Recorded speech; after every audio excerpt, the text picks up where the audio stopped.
आज के मौसस मेहमान हैं जनाब मोहतरम मुल्ला फजलुद्दीन साहब। साइंस से तरक्की करके चांद पे पहुंच गई है, आपने क्या किया है?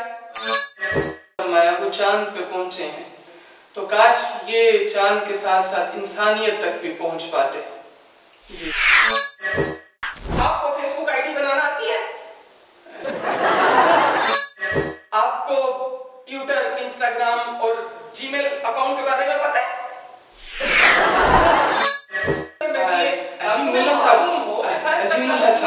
मुल्ला साहब बात तो सुने ना। मुल्ला साहब ये कैसा सवाल कर रहे हैं आप बराए करम बतलाइए ना, बता दीजिए क्या होता है, बता दीजिए।